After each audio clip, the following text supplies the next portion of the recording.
রাজধানীর বাজারে নিত্যপণ্যের অসহনীয় দামের নাকাল দশা ক্রেতাদের এক লাফে মসুর ডালের দাম বেড়েছে কেজিতে প্রায় ৩০ টাকা। অস্বস্তি আটা ময়দার দামেও।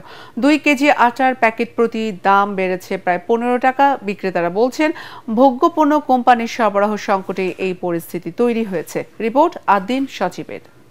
ওয়ালটন টেলিভিশন মাত্র 25,490 টাকায় পাচ্ছেন গুগল টিভি। নিত্যপণ্যের বাজারে অস্বস্তি যেন প্রতিদিনের। দামের ভারে কমেছে মধ্যবিত্তের জরুরি কেনাকাটাও। অনেকটা খালি ব্যাগে চাপা হতাশা নিয়ে ঘরে ফেরেন অনেকে। ডাল কিনতে আজ মাথায় হাত কারো কারো।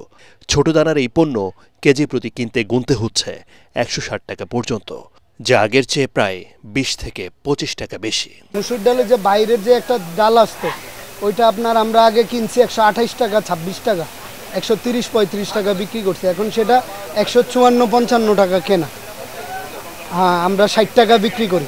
আটা ময়দার খরচ সামলাতেও হিমশিম অবস্থা। 2 কেজির প্যাকেট প্রতি দাম বেড়েছে প্রায় 15 টাকা। কেজির হিসেবে বাড়তি অন্তত 7 টাকা। ময়দার দামও কেজিতে 4 টাকা বেড়েছে। তীরের কোনো আটা মার্কেটে নাই, তো তীরের আটা না থাকাতে হয়তো হইতে পারে যে হয়তো আটার সংকট, অন্যান্য কোম্পানির দাম বাড়েছে। ময়দার দাম আটার মতো বাড়ে না, আংশিক বাড়াইছে। ধরেন যেই ময়দা আপনার আগে 116 টাকা ছিল, সেটা এখন নিচ্ছে 120 টাকা। স্বস্তি নেই চালের বাজারেও। বেশ কিছুদিন ধরেই বাড়তি দামে বিক্রি হচ্ছে মোটা ও সরু চাল।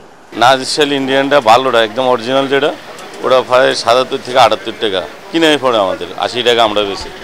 আর এতে একটু লো কোয়ালিটি যেটা, ওটা পড়ে 70 থেকে 72 টাকা, আমরা 76 টাকা বিক্রি করি খুচরা। চড়া মাছ ও মুরগির ডিমের দামও। কমার লক্ষণ নেই সবজির দামেরও। আদিন সচিব, এটিএন বাংলা, ঢাকা।